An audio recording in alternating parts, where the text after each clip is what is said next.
हाँ जी गाइज, क्या हाल है आपके। आई होप सभी बढ़िया होंगे एंड चाहता हूँ कि भगवान सभी को खुश रखें। तो गाइज इस वीडियो में हम बात करेंगे कुछ 3 से 4 स्टॉक के बारे में। उससे पहले बता दूं कि वीडियो काफ़ी दिनों के बाद आ रही है गाइज, बिजी शेड्यूल चल रहा है। आने वाले 1-2 हफ्ते भी ऐसे चलेंगे, फिर उसके बाद मैं कुछ लाइव वीडियोस भी लेके आऊंगा जिसमें आपको कुछ ट्रेडिंग के ट्रिक्स बताने की कोशिश करूंगा। अब गाइज देखिए, यहाँ पे बात करूंगा 3 से 4 कंपनीज के स्टॉक के बारे में। और गाइज यहाँ पे आपको ये बात पता चले कि आपने खरीदना है, बेचना है, होल्ड करना है या फिर कहाँ पे मौका बन रहा है। तो गाइज देखिए, बात स्टार्ट करने से पहले आपको IRFC का यहाँ पे चार्ट देखने को मिल रहा है। उससे पहले बता दूं कि जितनी रेलवे सेक्टर ने पिछले 6 से 8 महीने में रिटर्न दी है ना, मुझे नहीं लगता कि किसी भी सेक्टर ने इतनी रिटर्न दी है।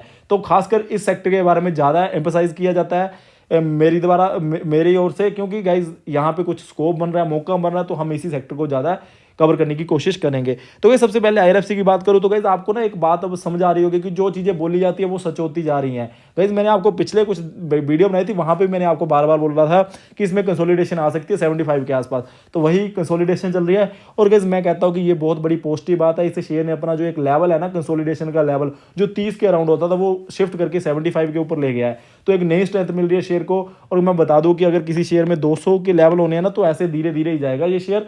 तो फिलहाल इसको होल्ड करके चलिए। यहाँ पे नई एंट्री बनानी है तो मिनिमम 2 to 3 ईयर्स के पॉइंट ऑफ व्यू से बनानी है। अब यहाँ पे लॉन्ग टर्म के पॉइंट ऑफ व्यू से ही खेल रहा है आपका, शॉर्ट टर्म का कोई यहाँ पे सीन नहीं रहना चाहिए, क्योंकि ये कंसोलिडेशन फेज में शेयर चल रहा है। और मजे की बात यह है कि इसमें उतनी ज़्यादा गिरावट नहीं देखने को मिली जो मुझे लग रहा था। मुझे लग रहा था कि शायद ये 60 के आसपास आने की कोशिश ना करे प्रॉफिट बुकिंग जैसे, क्योंकि गाइज इसमें पता है आपको शेयर्स का फ्लोट बहुत ज़्यादा है, तो रिटेल इन्वेस्टर बेचना जल्दी स्टार्ट कर देते हैं। बट गाइज फॉर्चुनेटली वो चीज़ नहीं हुई है, तो अच्छी बात है। तो अब गाइज मैं बात कर लेता हूँ दूसरे स्टॉक के बारे में। तो गाइज एक न्यूज़ निकल के आ रही है कि 1100 करोड़ के आसपास के RVNL को ऑर्डर मिले हैं। तो गाइज देखिए, फिर से वही बात, रेलवे सेक्टर, और रेलवे सेक्टर ने जैसे आपको नई अपडेट्स दी है, नई न्यूज़ दी हैं, तो उसके चलते हुए ये शेयर इतना भाग रहा है। और गाइज देखिए, यहाँ पे मैं बता दूं 18 रुपीज़ का ये शेयर होता है कोविड के टाइम पे। कोविड के थोड़ा सा बाद में भी देखोगे आपको 18-20 के ऊपर ये शेयर देखने को मिलेगा।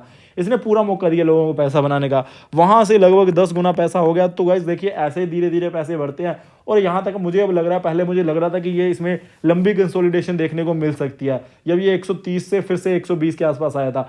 बट गाइज देखिए, जैसे फर्दर आपको पॉजिटिव न्यूज़ आती जा रही है। और गाइज एक और अभी मैं बात बता दूं कि नया एक बड़ा इवेंट होना है जो इन फ्यूचर बजट आना, रेलवे का बजट, वहाँ पे बहुत बड़ा पैसा रखा जाएगा इस सेक्टर के लिए। तो गाइज वहाँ पे फिर इन्होंने रैली दिखानी है, तो इसको भी आप ले सकते हो, होल्ड करके तो चलना ही है। तो यहाँ पे एक बड़ी बात ये है कि इनको लगभग 1100 करोड़ का एक नया ऑर्डर मिला है, जिसके चलते आपको कल को भी यहाँ पे तेजी देखने को मिल सकती है। अब गाइस देखिए, फर्दर मैं आपको तीसरा अगर मैं स्टॉक की बात करूँ तो हुडको। तो गाइस यहाँ पे ये भी शेयर अगर मैं बताऊँ, यहाँ पे 52 वीक्स हाई के आसपास आ गया है, तो अपने साल के हाई के पास ये शेयर घूम रहा है।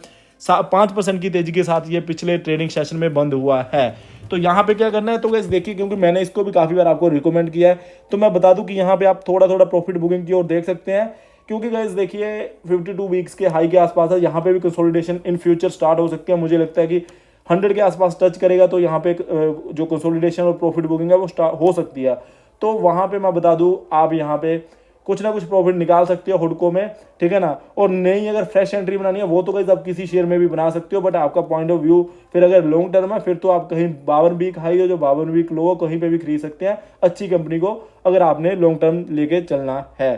तो अब गाइस देखिए, जो बड़ी बात है वो मैं आपसे अभी डिस्कस करने वाला हूँ, वो है वेदांता। तो गाइस देखिए, वेदांता की आपने न्यूज़ भी सुनी होगी कि इनकी हो रही है डीमर्जर। तो गाइस देखिए, मैंने ना आपको एक मैं बात बता दूं कि मुझे कुछ न्यूज़ निकल के आई थी। मैंने ना पीछे एक वीडियो बनाई थी, वहाँ पे आपको 6 से 8 शेयर बताए थे जो आप लॉन्ग टर्म लेके चलिए। वहाँ पे मैंने वेदांता का नाम रखा था। तो गाइस मुझे ना एक छोटा सा हिंट आया था कि शायद इसमें डीमर्जर होने वाला है। बट गाइस देखिए, वो मैंने न्यूज़ उस टाइम पे इसलिए नहीं बनाई क्योंकि मुझे पता था कि अगर वो चीज़ नहीं होगी तो फिर काफ़ी लोगों को नुकसान हो जाता है। इवन गाइस मैंने उस दिन काफ़ी अच्छे स्टॉक ढूंढे थे और हमें कमेंट भी आया था कि आपने वेदांता को ऐड किया है, शायद ये शेयर डिजर्व नहीं करता ऐड होना। बट गाइस मुझे थोड़ा आइडिया था कि ऐसा कुछ होने वाला है। तो गाइस देखिए, अभी भी काफ़ी महंगा नहीं हुआ। आपने देखा होगा कि जैसे डीमर्जर की न्यूज़ थी, वो चीज़ें आगे सामने आई हैं, तो 7% की तेज़ी आपको यहाँ पे भी देखने को मिल गई। तो अब आगे भी ये तेज़ी फर्दर देखने को मिल सकती है।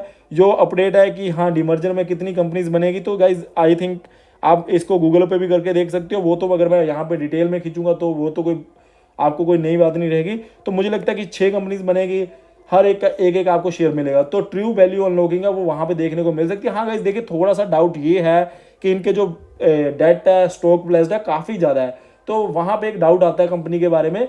बट गाइज मैं आपको बता दूं कि जो आपने छोटा सा एक बेनिफिट लेना होता है ना ऐसे एक एक्शन का कि हाँ भाई यहाँ पे डिमर्जर हो रहा है या फिर कुछ बड़ी चीज़ हो रही है, इवेंट हो रहा है, किसी भी इवेंट का अगर आपने बेनिफिट लेना है तो उस पॉइंट ऑफ व्यू से ये शेयर में आपको फायदा हो सकता है। क्योंकि गाइज आपको अगर मैं बात बता दूं NMDC स्टॉक जो हम पहले रिकमेंड करते होते थे, तो गाइज वहाँ पे उस शेयर ने 123 या 133 के आसपास उसका डिमर्जर हुआ था।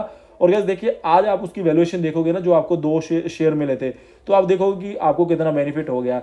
तो ये चीज़ें कुछ होती है जिनसे आपको बेनिफिट होता है। बस मैं इसीलिए बोल रहा हूँ कि अगर आपने वो छोटा सा एक बेनिफिट लेना तो उसके लिए आप इस शेयर को कंसीडर कर सकते हो। तो बाकी गाइस आगे आपको अपडेट मिलते रहेंगे। बाकी मैंने आपको बताया कि सेटअप बनाने की कोशिश कर रहा हूँ कि आपको लाइव ट्रेडिंग के बारे में कुछ वीडियोस बनाऊं और आपको एक एजुकेशनल वीडियो रहेंगी।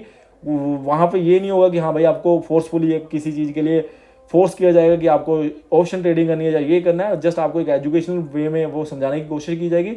तो वो वीडियोस के लिए आपको थोड़ा सा टाइम देना पड़ेगा, वो सेटिंग चल रही है। तो thank you guys for watching. जय हिंद।